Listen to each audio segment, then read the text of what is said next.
Вітаю вас, друзі! Сьогодні будемо налаштовувати додаток для відеоспостереження IC.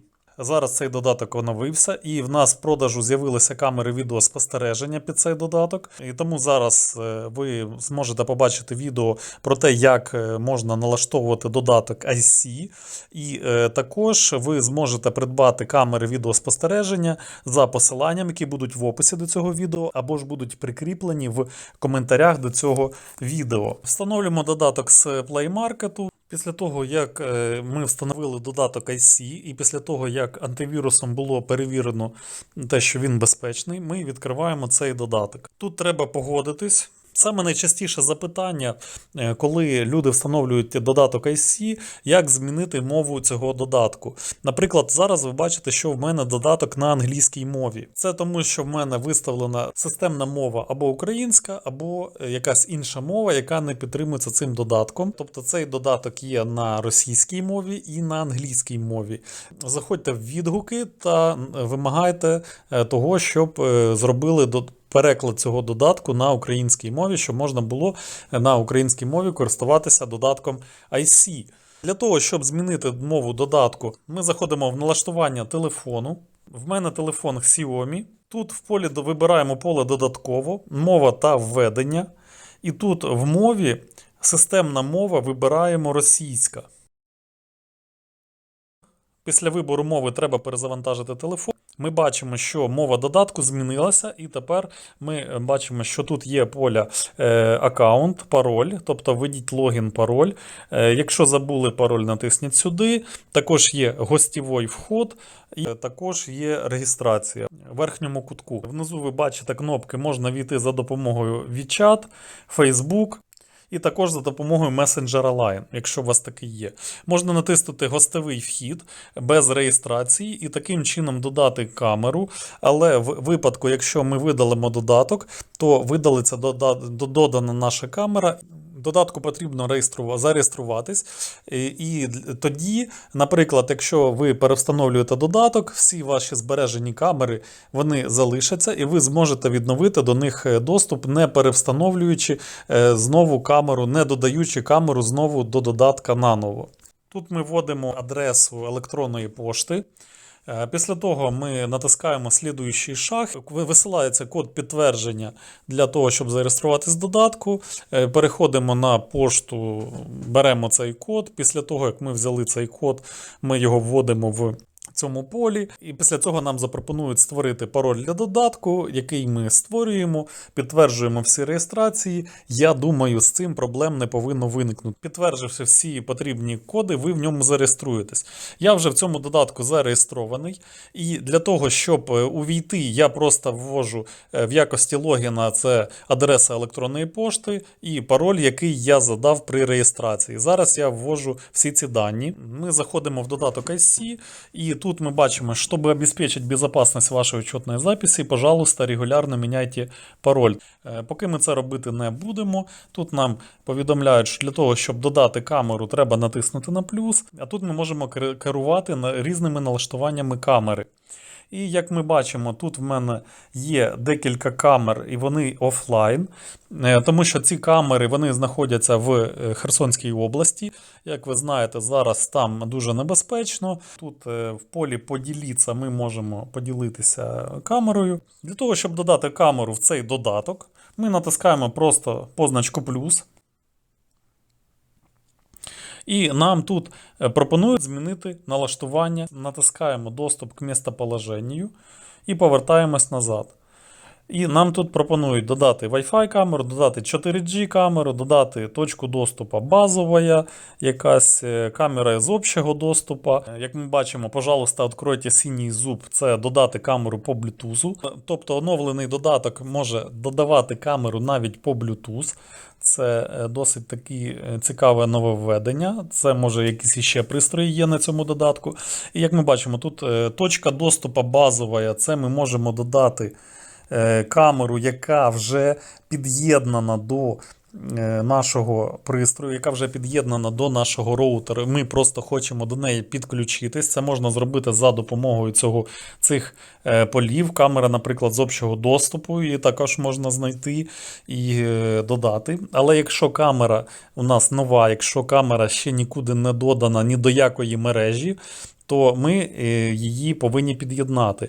І щоб ви розуміли, цей додаток прив'язує камеру до Wi-Fi роутера. І щоб прив'язати її до Wi-Fi роутера, наш телефон повинен бути в тій Wi-Fi мережі, до якої ми хочемо приєднати камеру. Ми повинні підключити цей телефон до цього Wi-Fi роутеру, до цієї мережі, і не змінювати ні ім'я мережі, ні пароль до Wi-Fi. Наша камера знаходиться неподалеку від роутера і так само знаходиться недалеко телефон. І всі ці пристрої підключені до однієї Wi-Fi мережі. Натискаємо Wi-Fi камера, натискаємо наступний шаг, наступний. Дозволяємо доступ до місцеположення. Тут у нас додаток автоматично підтягує ім'я мережі Wi-Fi. І в цьому полі ми вводимо пароль на наш Wi-Fi. Після цього нажимаємо «Конечно». І тут нам пропонує, що держіть QR-код в направлении об'єктива камери на розстоянні 25-35 см. Дождитесь сканирования, дождитесь звукового сигналу, завершення конфігурації. Наступний крок. Ось. Тут нам показує QR-код, але я ніякий QR-код камері не показую. Камера додається автоматично. Тут нам пропонують ввести новий пароль. Це ми задаємо пароль до камери. По цьому паролю можна під'єднатись до камери. І як ви бачите, тут зверху заблюрений код камери. Це унікальний код камери. Знаючи цей код і знаючи цей пароль, можна з будь-якого пристрою підключитися до нашої камери через інтернет. Після того, як ми додали пароль, ми натискаємо «Конечно». Нам пропонує задати ім'я пристрою. Нехай це буде робот-1. Далі нам тут пропонують вибрати спосіб зберігання запису. Це локальне сховище і також можна вибрати хмарне сховище. Як бачимо, карта пам'яті в нас встановлена в камеру. Ось, і регулярна непреривна запись, це значить, що камера буде записувати всі події. Події, де був рух, вона буде позначати червоним, де не було руху, вона буде позначати синім. Також можна вибрати запис тільки по тривогі. Якщо в нас був якийсь рух, то камера запише цю дію, а якщо руху не було, то вона нічого записувати не буде. Ось таким чином значно економиться місце на карті пам'яті або непреривна регулярний запис. Якщо непреривний регулярний запис відбувається циклічно. Коли картка пам'яті досягає максимуму, то після цього старі записи видаляються і записуються нові. Далі ми натискаємо наступний шаг, і тут ми бачимо Alarm Push Switch. Це в перекладі означає, що нам будуть надходити повідомлення на наш телефон. Але щоб ці повідомлення на телефон приходили регулярно, телефон повинен бути під'єднаний до інтернету, повинен бути запущений додаток, і також треба зробити пріоритет до цього додатку високим, для того, щоб він мав пріоритет перед іншими процесами на телефоні. Інакше повідомлення може з якихось причин і не прийти. Тому на ці повідомлення краще сильно не розраховувати або ж перевіряти, чи запущений у вас додаток, тому що телефон може втратити інтернет чи ще щось, і таким чином вам повідомлення може не прийти на додаток. Ось, після того, як ми додали камеру, ми бачимо, що в нас камера Робот-1, вона знаходиться онлайн. І тут ми можемо поділитися цією камерою. І, до речі, ми можемо вибрати функції, дозволи, які матиме інший девайс для того, щоб працювати з цією камерою. Тобто ПТЗ ми бачимо, ми можемо забрати цю галочку, щоб та людина, з якою ми ділимося цією камерою, не змогла нею керувати зі свого смартфону. Не змогла говорити, не змогла переглядати записи на локальному сховищі, тобто записи на SD-карті. Modify Device – це мається на увазі, що даємо дозвіл на те, щоб людина могла змінювати налаштування в камері. Ось push – це для того, щоб вона могла отримувати push-повідомлення про те, що відбувається на цій камері, і також, щоб могла переглядати відео, яке зберігається на хмарному сховищі. Поділитися, тобто ми можемо відправити цей QR-код, можемо переглянути повідомлення від камери. Камера, коли робить запис і знаходить рух, вона присилає фото. Ось, і тут ми можемо перейти до налаштування. Налаштування ми розглянемо трошки пізніше. Для того, щоб зайти на камеру, ми просто клацаємо на саму камеру. Тут ми бачимо повідомлення You have a preferential cloud storage package available, start now. Нас запитують про те, чи бажаємо ми підключити хмарний сервіс, чи бажаємо ми підключити хмарне сховище. Тут ми можемо більше не запитувати посередині, погодитись і перейти та вибрати платний тарифний план хмарного сервісу, або просто відмінити. Коли ми заходимо в додаток, нам пропонують придбати хмарний сервіс для того, щоб у нас запис зберігався на хмару. Це якщо, наприклад, камера вийде з ладу або її вкрадуть, то запис залишиться на хмарі. Це останнє те, що бачила камера, залишиться в хмарі, і таким чином її можна буде переглянути. Ну, ми поки відмовляємося. Тут можна підключити, ми бачимо Cloud Playback. Це ми можемо перейти на сторінку для того, щоб підключити хмарне сховище, переглянути хмарні тарифи. Сховище буде коштувати, на якому будуть зберігатись 3 дні за тривогою, за 3-day alarm video. 7 днів будуть уже коштувати дорожче, ви бачите, 30 днів будуть коштувати відповідно дорожче. Тут можна підписатися на 180 днів повноцінного запису відео і навіть на річний запис всіх днів вашого відео з фото, але і ціна тут відповідно в доларах. Далі ми дивимося, тут у нас є SD Playback, це ми можемо переглянути те, що в нас було записано на карту пам'яті, яка знаходиться на самій камері. Тут ми можемо натиснути і переглянути, на які дні є запис. І ось ми можемо зайти на цей день і переглянути ці записи. Дуже тут зручно, що можна переглянути за допомогою такої ось стрічки. Можемо перейти одразу до цього блоку.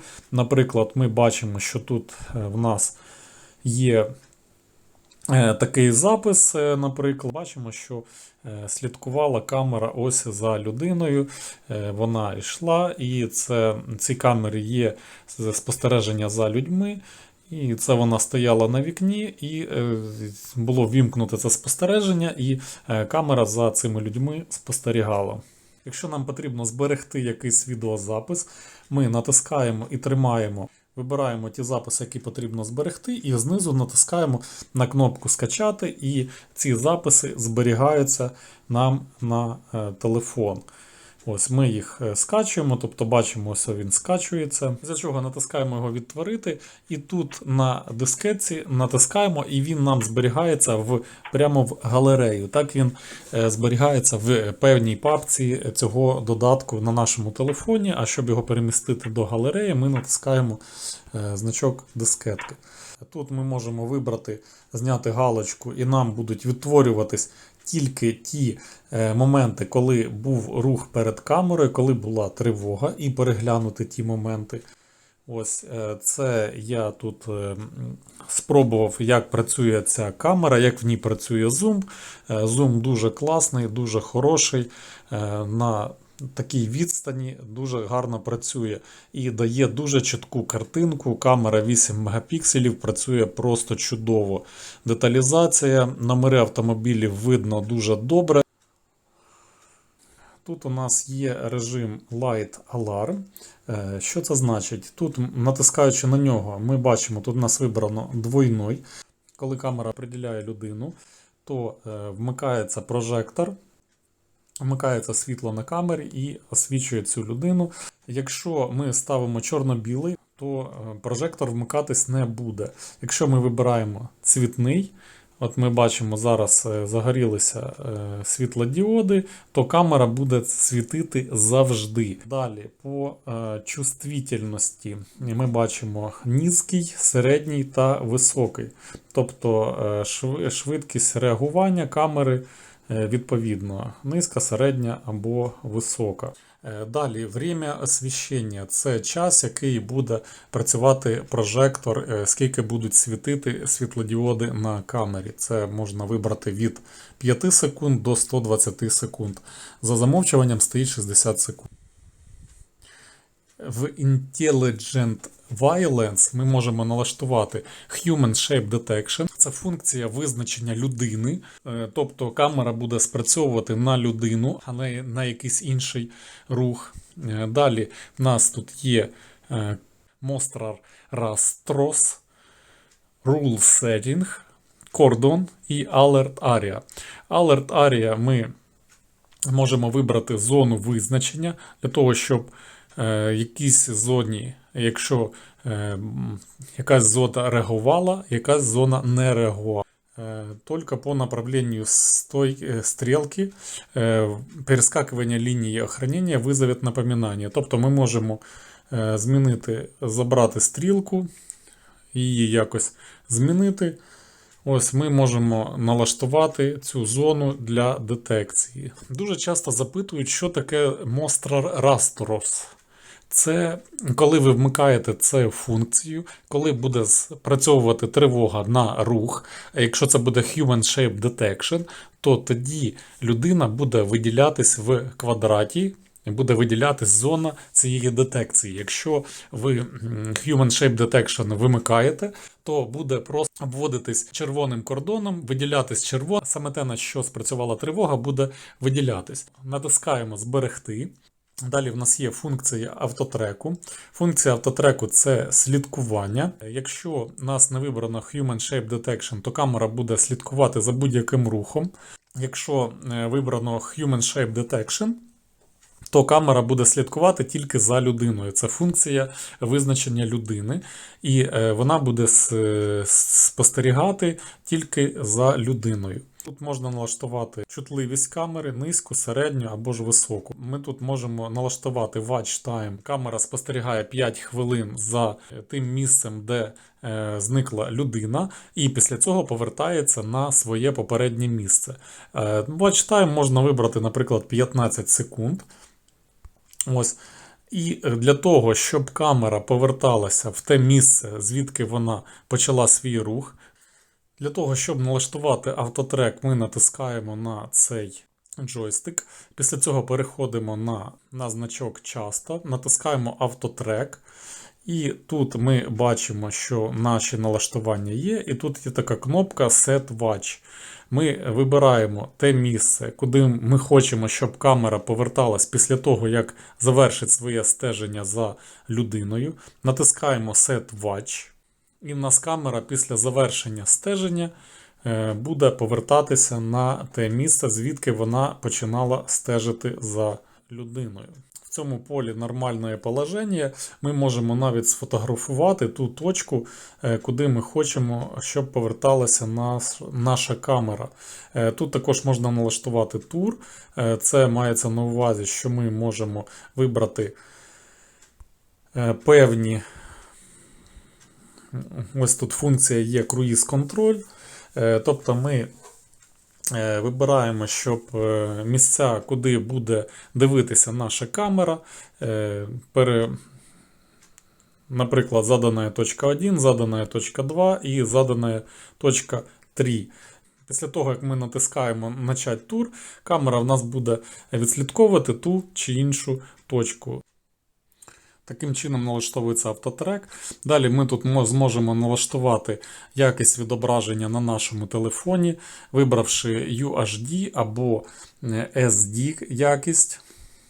І також знизу ви бачите, це полоса налаштування зуму камери. Можна налаштувати більший, менший зум. В цій камері, яка відображається, тут 8-кратний зум. Це налаштування на основній панелі додатка. Також тут ми бачимо, ми можемо вибрати перегляд з двох об'єктивів. Ось, і тут є можливість перегляду різних режимів, так як в камері два об'єктиви знаходяться. І тут ми можемо за допомогою цієї кнопки налаштувати одразу режим роботи прожектора, який є в камері. Ось, також тут ми можемо багато чого зробити це автоматично. Можемо зробити екран повністю на всю панель. І також ми бачимо, що тут зверху камера підключена по Wi-Fi. Якщо камера буде підключена по кабелю, то відповідно буде інший значок.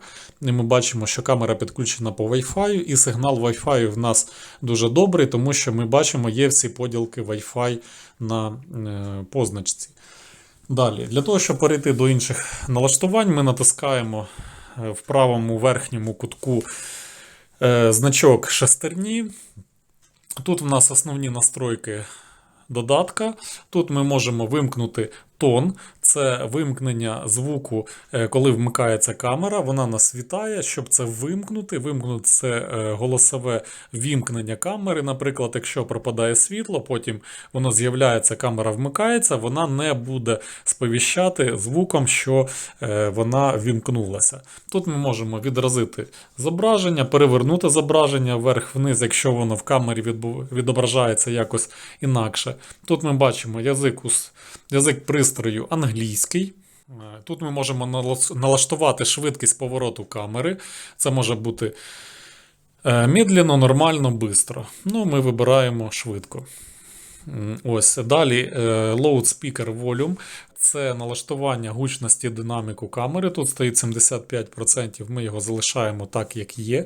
Після цього натискаємо Сохраніть. Далі тут ми можемо змінити пароль на камері, вводимо старий пароль, який ми задавали, коли додавали камеру, і вводимо новий пароль і підтверджуємо. Якщо нам це потрібно, ми можемо його змінити. Далі в управлінні пам'яттю тут ми можемо відформатувати карту пам'яті.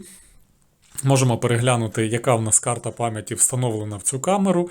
Скільки залишилася ємність карти пам'яті, і тут ми бачимо, стоїть галочка циклічно, тобто у нас запис буде вестись постійно, старі записи будуть стиратися і на їх місце будуть записуватися нові.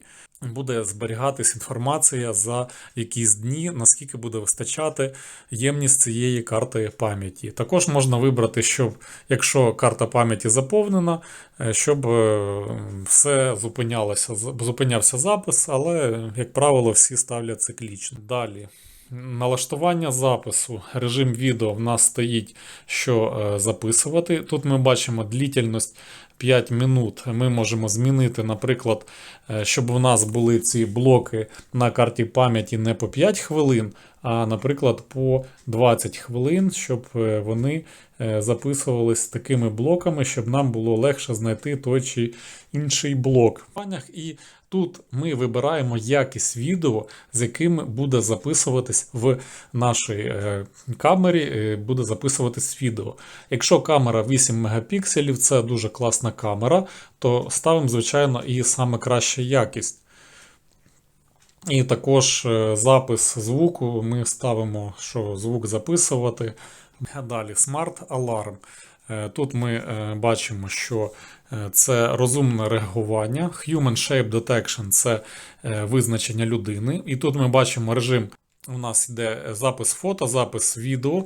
Ми можемо поставити звуковий ізвіщатель, буде вмикатись або сирена якась, або ми можемо зробити кастомний якийсь звук записати. Це ми можемо вибрати або наговорити якусь нашу, наприклад, це може бути привітання, коли камера визначає людину, вона може програвати запис нашого голосу, може програвати якусь музику. Ми можемо за допомогою кнопки Upload завантажити сюди якусь музику на цю камеру, і вона буде програвати цей запис. Тобто ми можемо записати вітання, коли проходить людина, камера буде це вітання через спікер, через динамік проговорювати. А можемо і вимкнути звуковий ізвіщатель, і також, якщо буде якийсь рух перед камерою, то буде вмикатися світло на 10 секунд вімкнення цього світла. Ось, і таким чином ми натискаємо зберегти. Ми можемо налаштувати, щоб приходили повідомлення на наш телефон. Далі Message Notification ми бачимо показувати увідомлення. Тут ми можемо поставити спливаюче увідомлення, щоб воно в нас приходило навіть. Ще бажано надати в налаштуваннях телефону пріоритет додатку перед іншими додатками, щоб нам завжди приходили сповіщення про тривогу, якщо для нас це важливо. Якщо ми натискаємо «Просьба не безпокоїть», то повіщення приходити на цей телефон не будуть. В налаштуваннях Advanced ми бачимо, тут у нас Monster Rasters. Це коли зону тривоги у нас буде виділяти чорним квадратом, коли буде знаходити людину, то і вона буде виділятись. Rule Human ми це вже розглядали, це кордон, Alert Area, інтервал часу за детекцією це 10 секунд. Ось режим детекції круглосуточно, тобто постійно буде він відбуватись. Чувствительність у нас середня. І це основні налаштування Smart Alarm. Далі в налаштуваннях мережі ми бачимо тут два режими налаштування. Це режим Wi-Fi і режим точки доступу. В режимі Wi-Fi ми підключили камеру до нашого Wi-Fi роутера, до нашої Wi-Fi мережі. В режимі точки доступу ми можемо підключити сим-карту без інтернету, без Wi-Fi мережі. Якщо в тому місці в нас немає інтернету, а нам потрібно, щоб камера записувала, вела відеоспостереження, і нам періодично треба буде до цієї камери підходити і знімати відеозаписи. Ми її переводимо в режим API точки доступу. Вона нам записує відео на карту пам'яті. Вона сама буде роздавати Wi-Fi. Ми, підійшовши до цієї камери з телефоном, підключившись до Wi-Fi цієї камери, зможемо зберегти з флешки ті відеозаписи, які були зроблені на карту пам'яті цієї камери. Без інтернету, без всіляких додаткових пристроїв. Цей режим точки доступу для цього і потрібен. Ось, і відстань Wi-Fi приблизно, як ми бачимо, 25-30 метрів. Пароль на вашу камеру треба дивитися в налаштуваннях вашої камери, але, як правило, він 1, 2, 3, 4, 5, 6, 7, 8. Це пароль на цю камеру, але також може бути від 1 до 0, тобто 1, 2, 3, 4, 5, 6, 8, 9, 0, або 1, 2, 3, 4, 5, 6, 7, 8. Це пароль на Wi-Fi камери.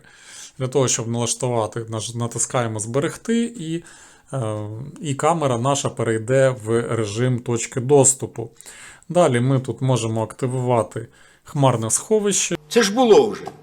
В додаткових налаштуваннях ми тут можемо налаштувати автотрек. Далі цікавий розділ об устройстві. IP-камеру відеонагляду можна додати як на інший телефон. Тут ви бачите QR-код для того, щоб відсканувати і додати на інший телефон, наприклад, цю камеру відеоспостереження. Також її можна додати за серійним номером. Як ви бачите, він зараз тут скритий. Деякі цифри скриті зв'язочками. Для того, щоб їх розкрити, треба натиснути на цей значок копіювання. І після цього відкрити якийсь смс, блокнот і вставити туди те, що ви скопіювали. Тоді ви зможете переглянути свій. Це унікальний ID, нікому його не передавайте, тому що по цьому ID можна відстежити вашу камеру в мережі. Саме тому ви бачите, що заблюрена інформація з приводу цієї камери. І по цьому логіну можна додати в програму VMS чи CMS на комп'ютер і відстежувати камеру відеоспостереження на комп'ютері за допомогою цього серійного номера, якщо ви знаєте цей серійний номер та пароль. Обов'язково синхронізуємо час на пристрої. Це дає нам таку можливість, що в нас будуть відображатись коректно файли, буде коректно йти відеозапис, і ми зможемо знайти запис, який нам потрібен по тій даті, яка нам потрібна. Тобто синхронізуємо час на пристрої обов'язково. Тут ми бачимо мережевий режим IP, source оригінал, адресний код, і тут є прошивка устройства. Тут, якщо є якісь оновлення прошивки на вашу камеру, тут є кнопка «Оновити». І прошивка скачується по інтернету і оновлюється прошивка на вашій камері. Device Reboot – це перезавантаження камери. Восстановіть заводські настройки – це повернення заводських налаштувань на камері, скидання камери за замовчуванням. В принципі, це були всі основні налаштування, які є в камері відеоспостереження. Якщо ви не знайшли відповідь на своє питання, то ви можете задати в коментарі. Я ваші коментарі читаю і стараюсь на них відповідати. IP-камери відеоспостереження в Україні ви можете придбати за посиланням, яке буде в описі до цього відео. Також обов'язково підписуйтесь на канал та натискайте на дзвінок, щоб не пропускати нові відео. Також всім хочу побажати гарного настрою і до зустрічі в наступних відео.